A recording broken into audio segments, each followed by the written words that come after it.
अल्लाह ताला हुज़ूर अनवर सल्लल्लाहु अलैहि वसल्लम जे रिसालत खे मुहक़क़ फरमायो। फरमाई वारसलनाक लिन्नास रसूला, असां तोखे माण्हुनि ॾे रसूल करे मोकिलियोसीं। वकफ़ा बिल्लाहि शहीदा, इन ॻाल्हि जो अल्लाह शाहिद काफ़ी आहे त तूं रसूल आहीं।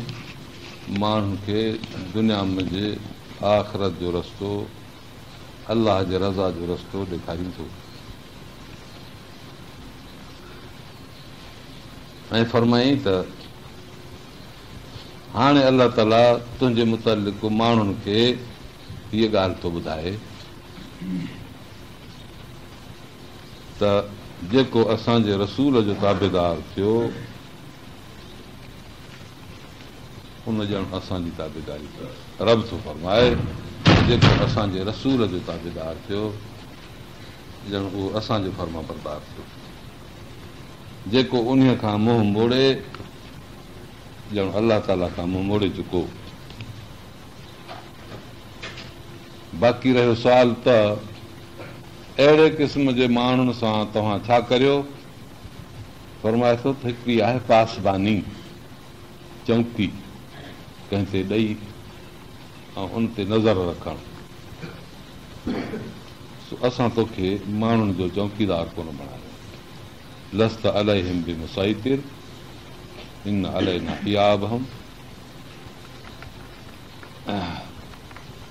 इन अलैना हिसाब। इन्हनि जो मोटणु असां ॾे आहे। इन इलैना हियाबहम सुम इन अलैना हिसाब। इहे मोटी असां वटि ईंदा, पोइ असां इन्हनि खां हिसाब वठंदा। तूं न इन्हनि जो हिसाब वठंदड़ आहीं, न इन्हनि जो चौकीदार आहीं। तूं सिर्फ़ु अलाह जो दीन ॿुधाए, ॻाल्हि सम्झाए। पोइ जेके शख़्स मञनि था ॼण अलाह ताला जी फर्मा बरदारी कयूं। तुंहिंजी फर्मा बरदारीअ जी एॾी अहमियत, एॾी इज़त थी वई। जेके नथा मञनि ॼण उन्हनि अलाह जी बेफ़रमानी कई। इहो फ़ैसिलो थी। अलाह ताला रिसालत जो सबूत ऐं उनजी अहमियत ऐं मिक़दार इंसान ज़ात वटि ॿुधायो त नबीअ जी अहमियत ऐं नबीअ जो मिक़दार एॾो वॾो आहे, छो त अलाह जो पैगाम पहुचाईंदड़ आहे। दुनिया जे अंदरि को माण्हू कंहिं ॾे नियापो मोकिलींदो आहे, उनजो नियापो ॿुधबो आहे। जंहिं नियापो आंदो उन्हनि ते मार कान्हे। दुनिया जो दस्तूर आहे, बादशाहनि जा केॾा बि दुश्मन हूंदा आहिनि, पर नियापे वारे ते मार कान्हे। हिक ॿिए ॾे पैगाम पहुचाइबो ऐं उहो जेको हुकुम हिकिड़े पासे खां आयो ॿिए ताईं रसाइबो। पोइ उहो जेकॾहिं सख़्तु हूंदो तॾहिं बि उन जो, नरम हूंदो तॾहिं बि उनजो, सुलह जो पैगाम आहे तॾहिं बि उन्हनि जो, जंग आहे तॾहिं बि उन्हनि जी। उन एलचीअ खे वठी ॿधी उनखे मारिजे या ईज़ाइजे या तकलीफ़ ॾिजे, ईअं कोन्हे। हीअ दुनिया जो आलमी दस्तूर आहे। रब जो पैगाम, अलाह ताला जो हुकुम रसूल पहुचाए थो। माण्हुनि खे पिसंदि अचे संदन भलाई थी, जे ना पिसंदि अचे त रसूल सां दुश्मनी रखण ऐं उनखे ईज़ाइण जी का माना कान्हे। छो त इहो ॾोह को रसूल जो कोन्हे। जेकॾहिं हुकुम न वणियो त अलाह जो न वणियो। पोइ इन्हनि जी बानप इहा एतिरी खोटी चइबी जो मालिक जो हुकुम न वणियो। एॾो वॾो मसइलो आहे इहो। तंहिं करे पंहिंजे नबीअ जी कंहिं बि शख़्स खे जेकॾहिं ताबेदारी नसीब न आहे त पोइ गुस्ताखी त न करे, हुनजे लाइ ख़िलाफ़ त न ॻाल्हाए। इहो हिकु वॾो मसइलो। ॼण हिदायत जो दरवाज़ो उन बंदि करे छॾियो पंहिंजो। जेकॾहिं अदब में बि रहियो त पोइ का न का मुनासिबत रसूल सां आहे। इहा मुनासिबत हली कंहिं वक़्तु रंग लाहींदी। अलाह तबारक व तआला पंहिंजे ऐं पंहिंजे रसूल जे मुखालफ़त खां बचाए। वॾो मसइलो आहे। फरमाए थो त हाणे तुंहिंजो कमु थियो पैगाम पहुचाइणु। अॻिते इन ते सवाब मिले या अज़ाब अचे, उन जो हाल जहिड़ो हूंदो इहो फ़ैसिलो उन ते रखियलु आहे।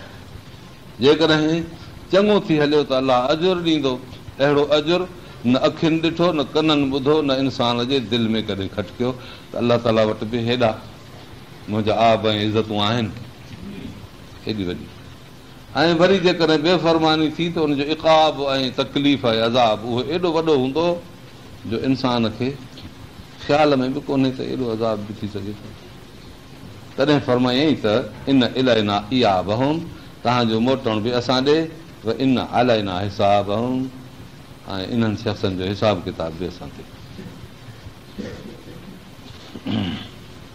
वमन तबल्ला, जेको तोखां फिरी वियो, फमा अरसलनाक अलैहिम हफ़ीज़ा, असां तोखे उन्हनि ते निगहबान करे कोन मोकिलियो आहे।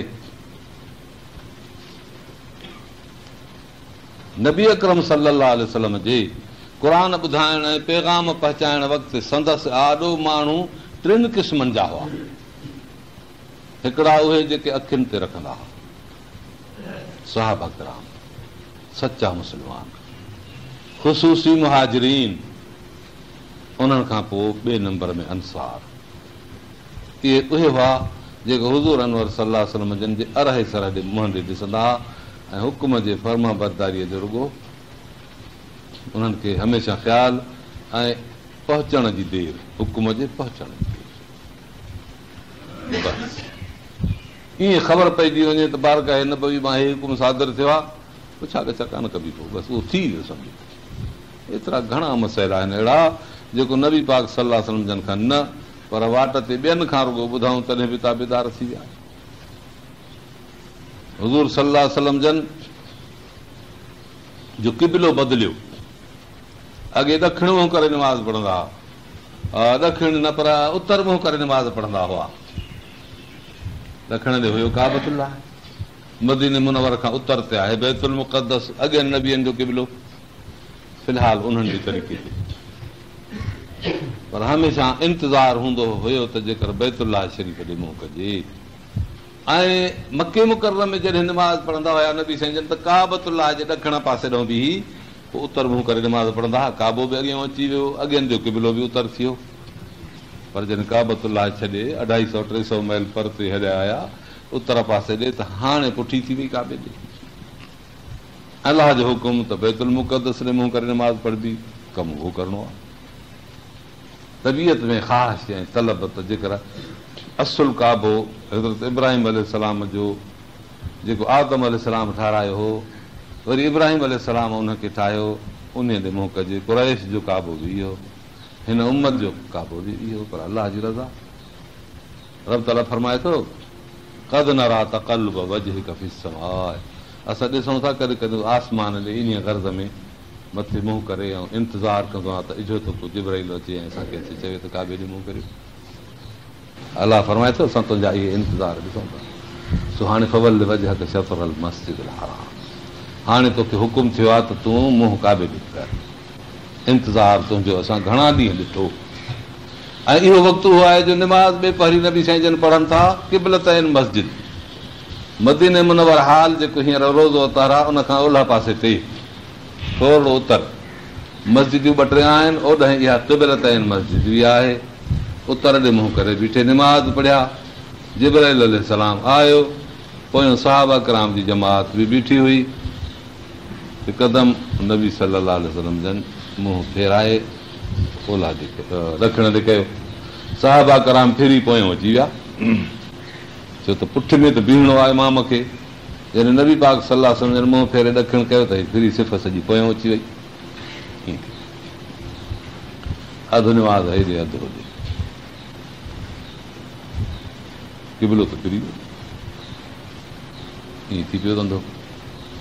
इहा ख़बर जिन शख़्सनि खे हिते पई जेके शामिल हुया, उन्हनि अचे ॻाल्हि कई त असां अॼु काबतुल्लाह ॾे मुंहुं करे निमाज़ पढ़ी आहे।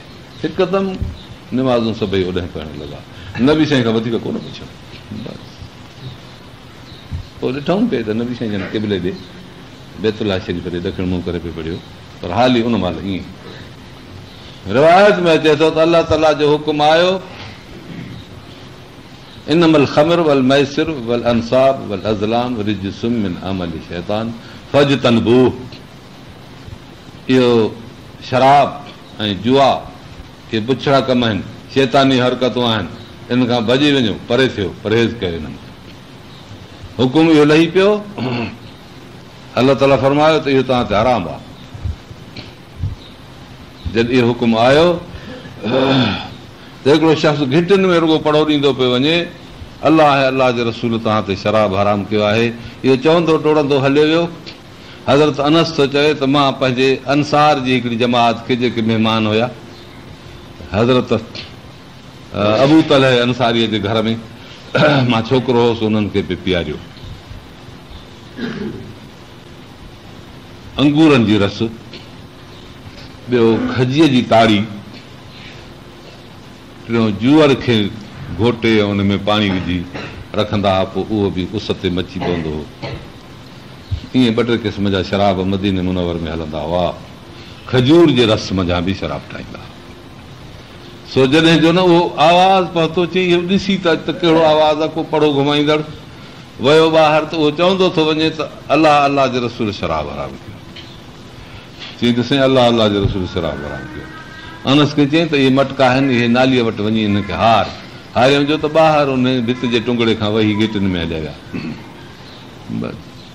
हालांकि हा हुनजी वॾी मिल्कियत हुई, आसानी सां त कोन ठहियल हुई।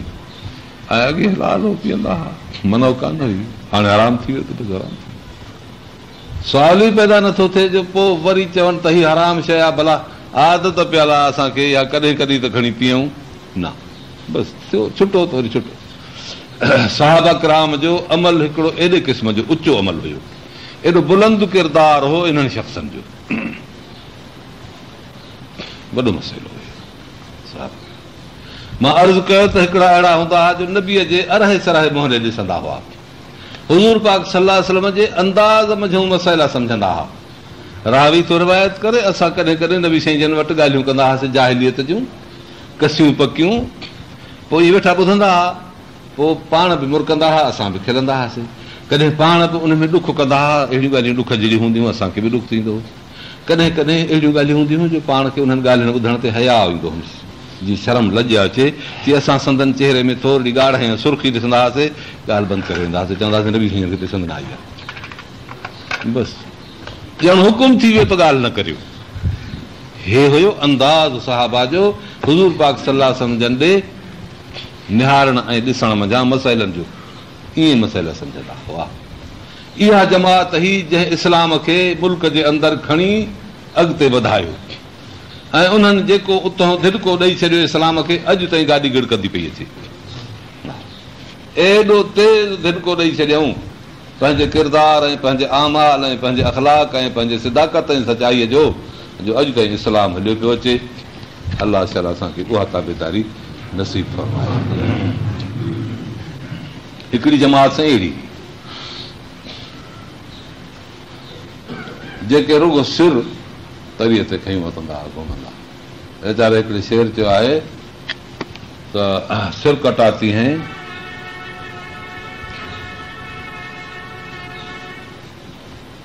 सिर कटाते हैं तेरे नाम पर मर्दान अरब, हुस्न यूसुफ पर कटाती हैं अंगुश्ते जना, मिस्र में अंगुश्ते जना। यूसुफ अलैहिस्सलाम जे हुस्न खे ॾिसी उन्हनि औरतुनि कचहरीअ में सूफ़ पे वढिया, सो सूफ़ जे वढण खां वधीक बि उन्हनि पंहिंजूं आङुरियूं कपे विधियूं, ख़बर न पियनि त सूफ़ कपिजी वियो आहे, भला हाणे ज़ोर न ॾिजे उन छुरीअ खे। सूफ़ पे कपियऊं, यूसुफ अलैहिस्सलाम खे माई थिए त लंघी वञो अॻियां दालान में, पोइ लंघी जो वियो त हुनजो झलको जो ॾिठऊं त हुन झलके में होश इन्हनि जो एतिरो ख़ता थी वियो जो उहे जिन सूफ़ पे कपिया, सूफ़ त कपिजी वियो पर आङुरनि खे बि कपे विधऊं, रतु थी वियो। हुस्न यूसुफ कटाती हैं मिस्र में अंगुश्ते जना, यूसुफ अलैहिस्सलाम जे हुस्न ते औरतूं मिस्र में, मिस्र जे शहर में, ऐं रुगो औरतूं पयूं आङुरियूं कपाइनि। सिर कटाते हैं तेरे नाम पर मर्दान अरब, तुंहिंजे नाले ॿुधण ते अरब जे सभिनी माण्हुनि रुगो नाले ॿुधण ते अरब जे मुल्क सारे सिर कटाए छॾियो पंहिंजो।